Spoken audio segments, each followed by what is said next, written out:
if the Eagles pull out the win. So a big Week 14 that we'll get to. But looking at this game last night, Nate, first of all, shout out to Golden Tate, the new addition, for having himself a game. Who else balled out in your eyes? Well, listen, you called out Golden Tate yesterday. You said, have yourself a day, and you sure did. I'll say this. You know, I can pick apart this team and be negative Nancy and talk about the things that the Eagles need to fix in order to make some run. But I'm not going to do that. I'm going to be positive. And there's nothing more exciting than a tight end that runs routes like a wide receiver. I'm looking at Zach Ertz playing unbelievable. And last night, I love the fact that Jason Witten was on the call because, I mean, they talked about the relationship that they have. Jason Witten talked about during his career, he doesn't hand his jersey off after games, and he gave his last jersey in his last game to Zach Ertz, and Zach Ertz has a picture with it and how he influenced Zach's career. And Zach does it all from outside to inside. He comes out of the backfield, one of the best route running tight ends, and he will go down as one of the best route running tight ends of all time. He has 93 total catches, which is the record for the Eagles, passing with Brian Westbrook. Not tight end record. Reception record. That's incredible. Not a tight end record. Passing Brian Westbrook.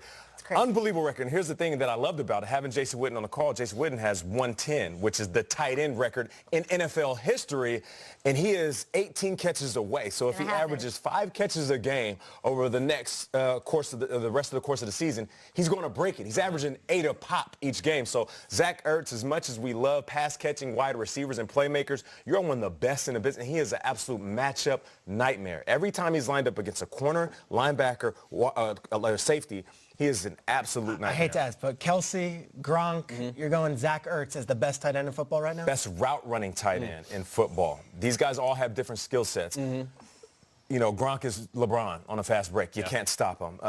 You got Travis Kelce, who is basically, he's Kevin Durant. He's flashy, and he makes big plays, splash plays, just like those splash three-pointers. Zach Ertz is just methodical. He is as beautiful as it gets when it comes to route running. Yeah, I thought about this a lot yesterday because we were talking about Zach Ertz. I'm like, why doesn't he get as much love as Gronk and Kelsey? I mean, they won the Super Bowl. Zach Ertz has always been the security blanket, Carson Wentz's entire career, and it's because of what you just said, the splash plays. It's because if you look at the highlight reels, he doesn't have the Travis Kelce. They don't use him that way. They don't send him downfield. Carson Wentz uses him more in the intermediate game. He uses him as his guy. He's his Edelman more than he is his big threat in Gronk, and it makes him different, but it doesn't make him any less valuable, in my opinion.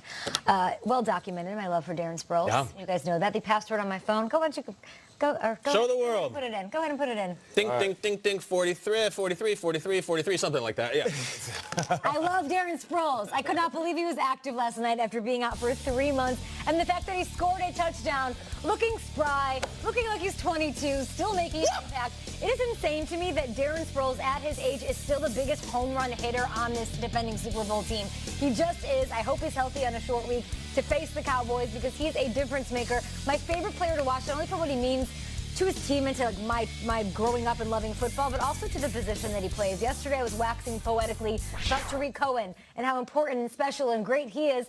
Darren Sproles paved the way for a guy like Tariq Cohen. I'm not changing my password to 29 anytime soon because Sproles is still very much a thing. Speaking of paving the way, Kelsey on that play, that particular play. Oh my God, he was incredible. It was one of the best blocks I've ever seen for a center to snap the ball, come out, and get 2 for 1 on the block and open up the way.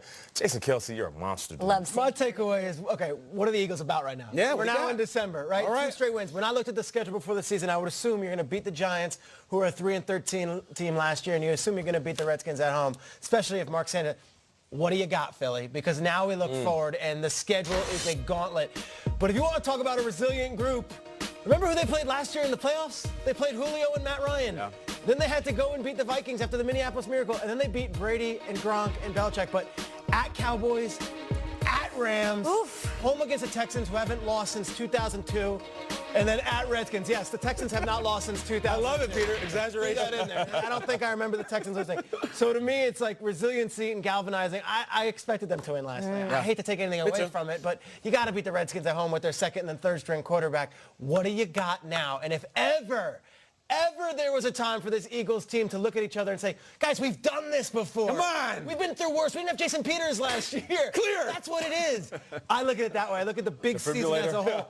You can save a season that would be forgotten any other way if you can find a way to do it. Like what we've had up to this, the Carolina collapse, the game against the Titans where you give up the 4th and 15, like it's all forgotten if you finally find a way to get in the tournament. These guys are winners. I got to look at them now and say, what do you got now? 4 weeks left. Woo! Bring it. Because honestly, last night, that's not enough for me. I need to see more. It was a weird game, right? It was. They got the job done, and we're going to talk a lot about the Eagles over the next week and maybe even over the next month. Let me just say one word about the Washington Redskins. This season might be over. I don't know, Sanchez, this, and Adrian Peterson is a living legend. I know it's been said before. Just roll the run from last night, guys. This was the longest run of his career, a 90-yard run. And we've had our laughs and raised our eyebrows at Adrian Peterson on the Saints and Adrian Peterson on the Cardinals. Yeah. Adrian Peterson on the Redskins is awesome. Top 4 running backs of my lifetime are Barry, Walter, Falk, and Peterson. He is in the group. And this, you might think, this is the longest run of a Hall of Fame career.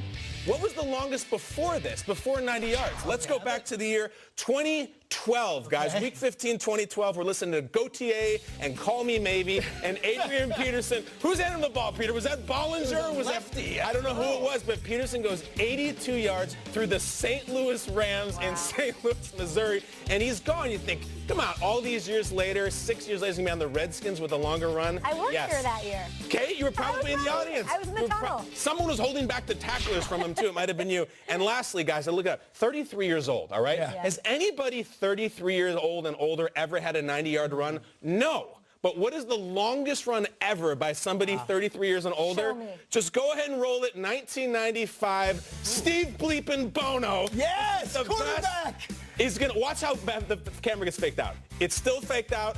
It's still faked out.